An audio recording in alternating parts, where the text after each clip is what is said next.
Bom, olá, turminha. O tema da nossa aula de hoje é sucessões ecológicas, que, aliás, é um tema recorrente nos vestibulares e que ganhou importância especial nos últimos tempos por causa da devastação ambiental que foi causada pelo rompimento das barragens, em Minas. E a possibilidade de recuperação desses ambientes passa pela sucessão ecológica. Então, queria que vocês prestassem uma atenção muito especial para essa aula de hoje, ok? Bom, para tentar entender o que são as sucessões ecológicas, vamos imaginar uma cena dessas. Lá no Oceano Pacífico, um vulcão muito poderoso explode, tá? Entra em erupção e derrama uma quantidade enorme de lava. Então, essa lava acaba soterrando tudo. Imagina que toda uma floresta exuberante acaba sendo soterrada por essa lava, e quando essa lava solidifica, olha só o que sobra: uma rocha, uma casca rochosa, e quem olha fala, jamais a vida vai brotar aí de novo. Mas é um engano. É engano porque a sucessão ecológica permite que essa vida possa ressurgir. Então, algumas décadas, séculos depois, até milhares de anos depois, a vida volta, né? E olha só, o paraíso ressurgiu. Mas é claro que isso não acontece de uma hora para outra e não é do nada. Então, a gente, para poder entender o fenômeno que leva a essas transformações, passa pelas sucessões ecológicas, certo? Aqui tem uma série de conceitos que nós vamos abordar nesse tópico. Então, o que são as sucessões ecológicas, os tipos de sucessão ecológica que pode acontecer e, principalmente, as mudanças, as comunidades que estão envolvidas na sucessão ecológica. Tá? Então, vamos começar com um gráfico do tempo.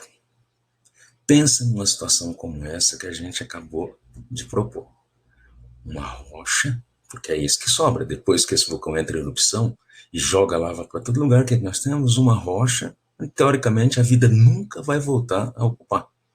Tá? Então, esse ambiente que é muito difícil de sobreviver, ele não pode ser explorado por qualquer ser vivo. Tem que ser alguns seres vivos muito, muito, muito resistentes, porque as mudanças desse ambiente, elas são drásticas, elas são extremas.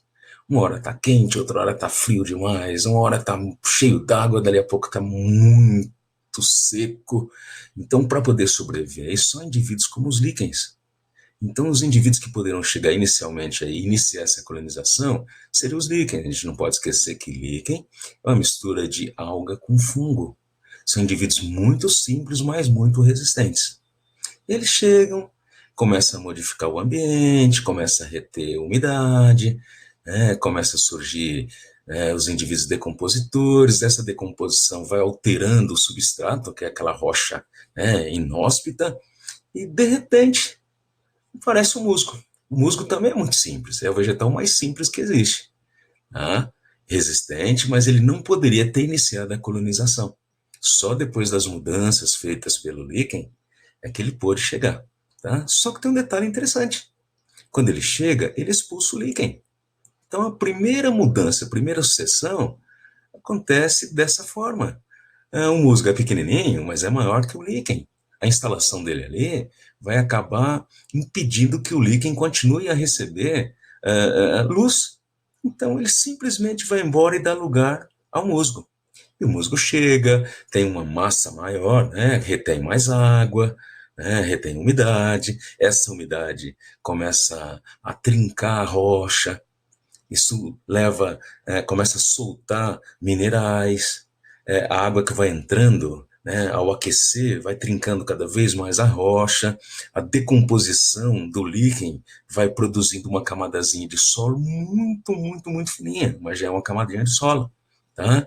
Então, depois de algum tempo, gramíneas podem chegar e se instalar.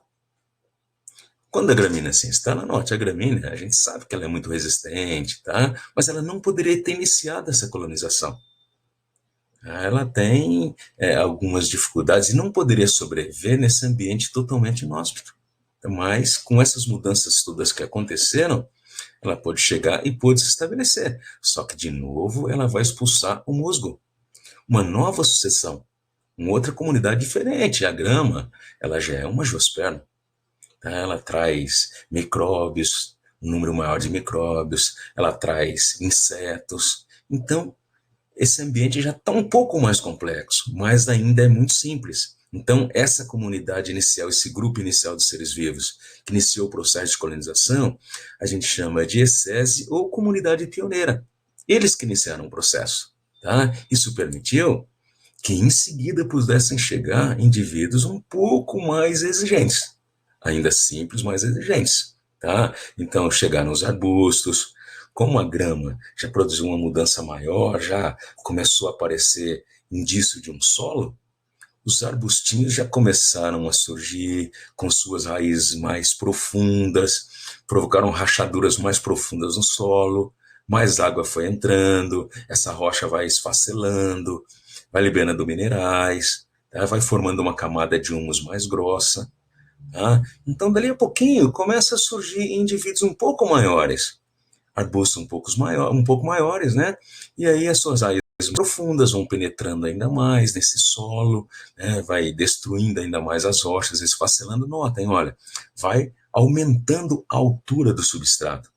Isso indica a formação de um solo, tá? De maneira que depois de um certo tempo, esse ambiente está suficientemente mudado para chegar a uma comunidade mais estável, um grupo de seres vivos mais exigentes. Então, eles não poderiam ter iniciado o processo e nem poderiam ter chegado aqui nessa etapa intermediária. Mas agora, eles chegaram, vão se estabelecer e constituir a comunidade definitiva. Tá? Então, essa comunidade intermediária, que a gente chama de série, criou condições para a chegada da comunidade clímax, essa comunidade final. Esses indivíduos, eles vão crescer e vão parar. Tá? Então, aquela dinâmica toda, aquelas mudanças vão acabar. Então, essa comunidade final ela se caracteriza por pouquíssimas mudanças. Então, eles vão parar de crescer, vão chegar num certo porte, né, num porte grande, e vão parar de crescer. E não vão ser substituídos. Então, dessa maneira, ao longo do tempo, você tem, né, a formação de uma comunidade que vai representar um novo ambiente. Essa comunidade agora, ela é como a floresta amazônica, é uma comunidade definitiva, tá certo? Mas notem, ela não pôde chegar e se estabelecer. Ela dependeu de vários outros seres vivos para criar mudanças, né, e condições para que eles pudessem se estabelecer. Tá? Então, essas variações que acontecem ao longo da sucessão é que chama atenção e que é a coisa mais explorada no vestibular. Então, olha só, quem começa? A comunidade pioneira, ecese, numa rocha nua, como essa que a gente viu, são os líquens. Uma duna, por exemplo. Tá? Lá as gramíneas se constituem nos pioneiros, certo? Quando a situação já está um pouco melhor, existe a possibilidade de indivíduos, né, mais complexos, maiores se estabelecerem, mas eles não vão ficar para sempre. Eles também vão gerar mudanças, vão gerar alterações no ambiente, né, e propiciar que a comunidade definitiva possa se estabelecer. Tá? Então, é isso que acontece numa sucessão ecológica. Esse é um exemplo, né? É claro que nem sempre, né, a etapa final da sucessão resulta numa floresta exuberante como a floresta amazônica, como a floresta tropical, certo? Mas é isso que acontece ao longo de uma sucessão ecológica. A sucessão ecológica não é tudo a mesma coisa. O que a gente viu é a sucessão primária. Então, essa sucessão primária acontece onde nunca houve vida antes. Esse exemplo, né? Tanto da rocha quanto da duna. É um ambiente que nunca teve vida anteriormente. Tá? Mas a sucessão secundária é o nome dado para quando ela acontece, onde já houve vida anteriormente. O exemplo mais clássico que a gente tem é numa floresta que é queimada, um campo que está abandonado. Então, depois que essa floresta é incendiada, depois que ela é queimada, dali a algum tempo a vida retorna, inclusive podendo se estabelecer uma floresta bem parecida com o que existia anteriormente.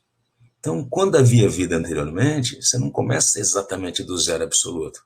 A coisa demora menos e não é tão difícil assim, certo? Então, isso que a gente chama de seção primária, seção secundária, ok?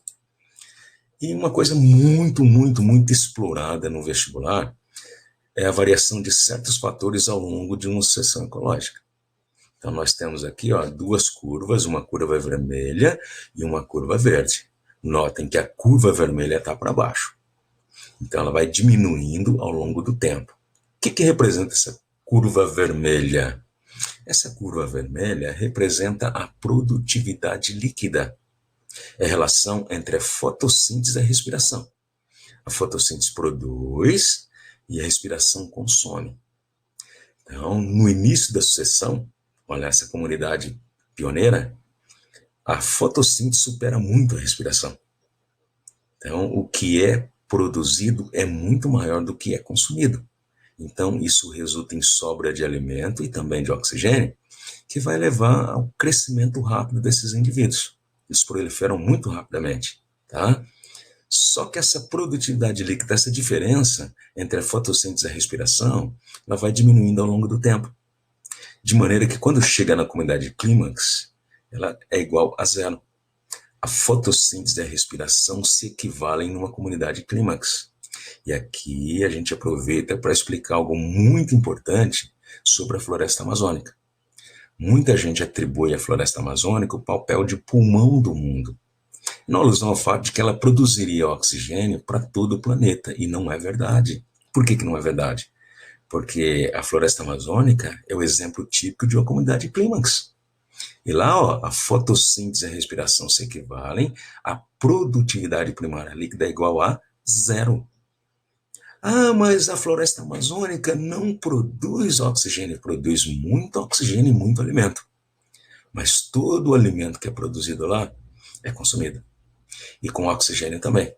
Produz muito oxigênio, mas todo o oxigênio que é produzido é consumido. Então, a Amazônia tem importância tremenda em termos de biodiversidade, de regulagem climática para o planeta todo, mas com certeza ela não é o pulmão do mundo. E se alguém te perguntar, pedir explicação, explique que se deve ao fato dela compor uma comunidade clímax, tá? Bom, mas tem a curva verde, que é uma curva de subida. Tá? Então, o que sobe, o que aumenta ao longo de uma sucessão ecológica? Olha só, a biodiversidade. À medida que o ambiente sofre mudanças e fica adequado para receber novos seres, esses seres vão chegando. Então, aumenta a diversidade de espécies, a biodiversidade. E outra coisa importante é que eles vão ficando cada vez maiores. Aumenta o tamanho dos indivíduos e aumenta também a biomassa.